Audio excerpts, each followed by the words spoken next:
Welcome! It's time for Dungeon Digressions! It's great to be a nerd. It's great to be a nerd. We wear our church uniforms and talk like Captain Kirk. We have our own heroes who we try to emulate. I dream of one day being as sexy as Bill Gates. We hate watching sport because we're reading Carl Sagan. But we watch the Olympics if they play Dungeons and Dragons. I'm a hobbit! It's great to be a nerd. It's great to be a nerd. We think Tolkien was a genius and Shakespeare was a turd. Hey everybody! In the last episode, our little Phern went missing. We hope you enjoyed this special mini episode of her short adventure, and join us next week to find out her fate and that of the rest of the party here at Dungeon Digressions. All right, let the magic begin. So what happened was you heard some sort of screech or a low frequency noise that sort of caught your ears strange, and it woke you up, not really out of alarm, but just you woke up, and because you were awake, you thought, well, I might as well maybe go do something. So when I wake up, I'm like, Grandma, just a few more minutes, please. And then and then I realize what it actually is, and I wake up. What was that noise? It sounded like a screech or a bird. Maybe I'll go get some mushrooms while everyone's still asleep. So you happen to know that north of the village, because you know that when you came from the west side, there was a lot of rock and things like that. But if you go north, there happens to be more forest and more scrub and things like that. So I'm like rustling through like a bush, and then oh, this may be what I'm looking for. So I cast Identify Mushroom. So you cast Identify Mushroom? Yes. Okay, perfect. So you spend probably a good, maybe an hour, maybe not quite, searching around, and you're finding them and you're putting them in your little pack. And suddenly another noise comes to your ear of a loud wing flap, and just in front of you. All right. So there's sort of rocks around and scrub and small bushes, and you're not really totally in the tree line. You're sort of on the edge of the tree line, and you hear this really loud wing flap. And then I duck. I have my arms over my head. I'm like peering up. So because it's very dark, it's difficult for you to see, but by the moonlight, you do catch movement up ahead. Oh, what was that? Grandma, is that you? So after you spend some time staring at the motion up ahead, initially you thought it might be an animal, but it's much larger than you originally had thought. And the loud wing flap and the screech that you heard, you're starting to sort of put two and two together here about what that is. It looks like a large bird. I don't know what or who you are, but I mean no harm. So I walk up towards it. Okay, so as you were getting closer, you can see it's actually got something on the ground in front of it, and it seems to be head down, doing something. Looks like maybe tearing at it or eating it, something like that. It's hard to tell exactly what it's doing, but because its back is to you, it doesn't seem to aware of your presence right now. And as you get closer, though, you can see it is a very large, probably 6 foot tall bird. Excuse me, what is going on here? And then I kind of like peer over. Okay. Try to figure out what it's eating. Go ahead and make a survival check.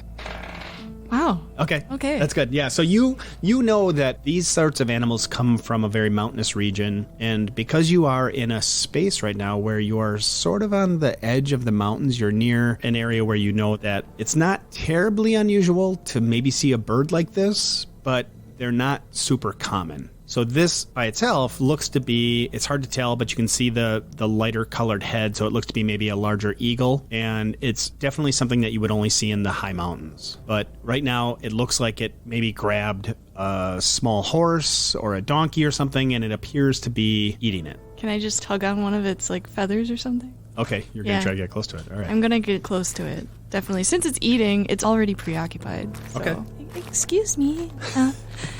Tug on the feather. All right, so as you sort of slowly creep up to it, and you're, oh my gosh, what is this thing doing? Just as you start reaching out a hand towards it, something hits you in the back of the head, and everything goes black. Oh, darn it. So after a short amount of time... Oh, wait, can I just put a sound effect? Like, oh! Perfect. After an indeterminate amount of time, you don't know how long it took, you wake up, and it's lighter now than it was when you last remember. Oh, it's so bright. Where am I? So as you slowly open your eyes, you look around, and you appear to be in a rough canvas tent. So I'm kind of looking around. What do I see? When you look around, it's very sparsely furnished. There's just the small cot that you're laying on, and there's a small wash basin and a small table with a pitcher of water on it. Is there anyone in there? No, not right now. So I'm just slowly kind of getting up and kind of moving around and kind of walking around the room. Do I see anything of interest to me personally? Like, are my belongings in there? You do have all your things with you. Okay. It looks like you were just sort of thrown in there. Okay. So I kind of peer out of the opening of the tent to see if anyone is around. Okay, so as you open the tent, you slowly brush aside the tent flap, and as it opens, somebody is standing right there at the entrance to the tent, and he spins and says, "Oh, you're awake. Hold on, stay right there." And he runs off. Okay, I will. The person that ran off, he's coming back, and he's striding over to you with a man that's very well appointed. He's wearing actually what looks like very fine armor, which as you're sort of watching them approach you and you take a look around at the surroundings, you notice you're in a very small village. It looks to be very rough, sort of a frontier-style village, and the buildings are in passable shape, but nothing too wonderful. Dirt roads, things like that. So even as the people that you see sort of standing about or going about their business, they're not dressed very fine. They're wearing very work-style clothing. So the guy that's coming towards you with this person that was standing guard, even the guard himself is not carrying anything terribly out of the ordinary. He has a very rough sword with him. But the person that's coming towards you is wearing very fine metal armor, head to toe, carrying his helmet under his arm. He's got a very shiny sword in a scabbard next to him. Before he gets to you, is there something you want to do or something you want to say? Excuse me, but where have you taken me? I have to get back to my companions. They might be looking for me right now. Who are you? So as you say those words, this man approaches you, and he says, "I don't think you're going to be going anywhere. My name's Cor Ricari, and I'm the leader of this small village, but you're going to stay here with us. We saw what you were doing. What was I doing? We saw that magic you were casting. Oh, I wasn't casting any magic. We watched you." You must be mistaken. The man next to him speaks up. "Yes, sir, I saw her. She was doing it. Yeah, Gory here says he saw you." You're wrong. I didn't do anything of the sort. Last thing I remember, I was trying to tug on this bird's feather. "And I saved you, because we saw that magic you were casting. That bird would have eaten you." No, it was it seemed like a nice bird. Didn't see any harm in it. All right, well, we're not here to debate about whether or not the bird was good or not. We're here to take care of the fact that you were casting magic. What are you going to do? As you know, magic is not to be used here right now, and anyone like you using magic, we're gonna have to test you out to make sure you really are who you say you are. Okay, so I roll my eyes a little bit. I kind of play along with it. Oh, okay, all right. All right, so as you know, the problem we have with magic right now is all people like you are gonna cause problems and all the dragons are gonna come, so we can't let this happen. As I've been told, the person who owns the magic owns the future. So it's important that if you think you have magic that you're gonna somehow own us, that it's not gonna happen. People like you are gonna ruin the world for the rest of us. I don't like your tone of voice. And you magic users are not gonna win. In fact, I'm gonna be the one that wins, and you know how it goes. I don't care if I'm right or wrong, because the person that wins doesn't matter if they tell the truth or not, because when I win, that's... You got it, boss. You tell her, boss. You got those words so good, you remember them. Yeah, I got it. Yeah, where was I? I'm sorry, Cor, but is this really a winning battle? We're always at war with magic. Is magic so harmful? Yes, He seems really confused, like he doesn't know where to go with it. The magic is the one that's really the problem. So he turns back to the guy next to him. Gory, what did that guy say? Boss, he said that you're not supposed to be casting magic. Oh, yeah. Yeah, so the person that cast the magic is the person that's gonna lose. That's what it was. Right. And you're gonna lose today, because we're gonna... All right, this is enough talking. And he grabs your arm roughly. Oh. You come with me. But I don't want... I have to get back to my friends. All right, so as you're sort of protesting and he's got your arm and he's pulling you along, you have an opportunity here to do something, but you can see as he's sort of dragging you and you look ahead to where he's going, he's taking you actually to the edge where you have an opportunity now to look around. You can see that you're actually up very high. You're up where before you had seen the flame cliffs in front of you. You actually appear like maybe you're up on these cliffs now, and they're taking you over to the cliff's edge. Okay, so Phern doesn't normally do this, but I decide to... Does he have any exposed skin? Sure, his hands are not Great, so gauntleted I right now. bite really hard down on his hand and kind of like loosen out of his grip, and I run. Okay, all right. But in the process of running, I also, do I have illusion? I decide to cast that, and it sounds like fireworks are blasting off in the distance. Okay, that's good. Near their camp. Perfect. All right, so as Cora's dragging you, Gory's got you by the other arm, and they're both, we're going to see if she can fly. Oh, no, I promise you, I can't. And Gory says, Yeah, that last one couldn't fly so good. The last one? all right, you come with me. As you know, if you got dragon blood in you, you can fly, so you'll be perfectly fine. Oh. And they're dragging you towards the edge. I think you're misunderstood. And then you bite down. So you bite down and, it bit me, and they drop you. So now I'm scurrying. All right, you run towards the edge. He shouts out, Gory, get her! And then at the same moment, you cast your spell, and large explosion sounds come from behind, and Gory actually dives to the ground. Oh, what's that? And he dives to the ground, and Cor, what was that? And you take off running. So it's early morning yet. You can see pretty well, but at this moment, you don't see a very easy way down. Which direction are you going? I start scaling the mountain. Okay. Yeah. We're going to do something called a skill challenge, and we need 4 skill checks, and you have to pass 2 of those skill checks in order to success. So as you run, you decide that you're going to try and scale down the cliffs because you know that your party is down below. You happen to recognize the flame cliffs and the metal minerals and things that you had noticed the day before in the cliffs, and you are going to just try to pick the safest route that you can to get down these cliffs. Now, it's probably a good couple hundred feet at least that you have to get down. So how are you going to try to get down? Okay, so first off, actually, this cliff looks rather familiar. Maybe I can jump to this rock over here, and then I can find an easier way down. So I use my acrobatic skills. Okay, good and idea. I kind of jump from one rock to another. So that's 8. All right. 8 total? Yes, so All right. 8. Okay, so the DC was a 10, meaning that you have to exceed a 10 in order to consider it a success, okay? So you have this really great idea about jumping. I'm going to jump over that rock. And as you're flying through the air, you realize about just a little too late that the rock is a little bit smaller, a little bit more unstable than you thought it was, and you slip and you tumble and take 2 points of damage as you slide and fall and hit yourself. Oh, no.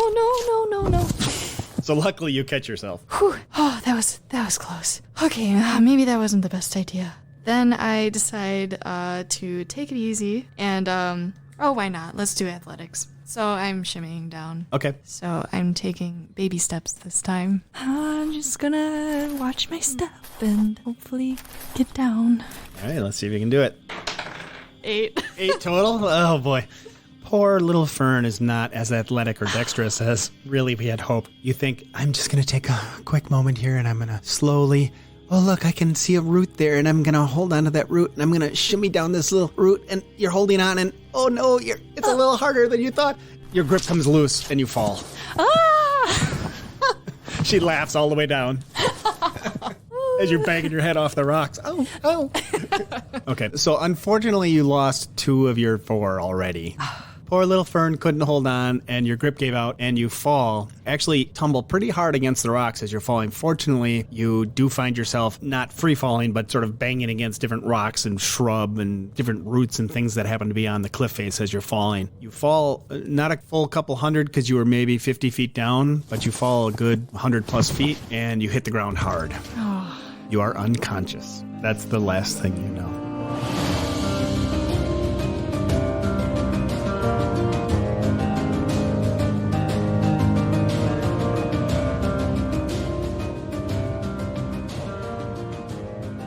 Hey, it's Mark, your friendly neighborhood DM. I'm here to share a special announcement. Dungeon Digressions is going to be attending GaryCon. That's right, GaryCon. Simply one of the greatest conventions dedicated solely to tabletop games of all kinds and named after Gary Gygax, the creator of Dungeons & Dragons. In fact, the convention tagline celebrating a life well played applies to not only Gary, but also all of us who have made the hobby of Dungeons & Dragons part of our lives. So, whether you're interested in Dungeons & Dragons or any other sort of game that you could possibly imagine, come on over to GaryCon. Dungeon Digressions will be there on March 26th, running 2 sessions set in our world of Eterea. Even if you don't get a chance to come by and play with us, make sure you stop by and say hi. We'd love to hear from you. See you soon. Hey listeners, my name is Dave Cole and I'm the Dungeon Master and host of a Dungeons & Dragons podcast called Wait, Dave, say no more. They'll be enchanted by one of my songs, and then they'll be hooked. No, they want to hear about how we slay great beasts. No, they want to hear about magic and sorcery and spellcasting. They will listen for the story, the rich history, the lore. Or we can just roll the dice and let fate decide. You're right. If you haven't listened to the Four Orbs yet, find us at www.fourorbs.org or whatever podcast app you use. Hey, it's Mark. I just wanted to send a quick shout out to our listeners to say thanks for all the support. Since leaving a review is one of the absolute most impactful ways to help us improve and grow, I'd like to specifically thank Five Master Flex for leaving a fantastic review on iTunes. His review reads, "This show is so beepin' good. Audio quality, goofs, character chemistry, and a wild world. This show has it all. I love podcasts that you can just tell everyone involved is having a good time. Such great improv and a DM, that's me, that bounces off it all. I was grinning from ear to ear the whole first episode and can't wait to start the next episode. Check this show out, you will definitely not regret it." That's great. Thanks, Five Master Flex. Hey, you can leave a review on iTunes, Google Play, Stitcher, or through any of your favorite podcast apps. If you leave a review like Cool Five Master Flex, we may read your comments next time. Thank you for listening. If you like what you hear, please consider supporting us by visiting our Patreon site at patreon.com/dungeondigressions. You can also reach out to us at Dungeon Digress on Twitter, email us dungeondigressions@gmail.com, or our website at www.dungeondigressions.com. Our cast for this episode was Phern, played by Kacie Monroe. Your Dungeon Master is Mark McArthey. Thank you. We want to give a big shout out to Arrogant Worms. Thanks for allowing us to use your song, Great to Be a Nerd, for our theme music. We would also like to thank all of the royalty-free artists that allow their music to be used by everyone. For more information about any of these artists, please visit our website. We really hope you enjoyed what we had here today. We had a lot of fun. We hope you enjoyed it a lot. If you want to join us, if you want to hear more about what we're doing, there's things and stuff and tweets and twits and... Thank you so much. Thank you. Thank you. Thank you. Thank you. Thank you. Thank you. Thank you. Thank you. Thank you. Thank you. Hey, thank you. Dun dun dun. Dun, dun, dun. Grandma, is that you? And that's our exit.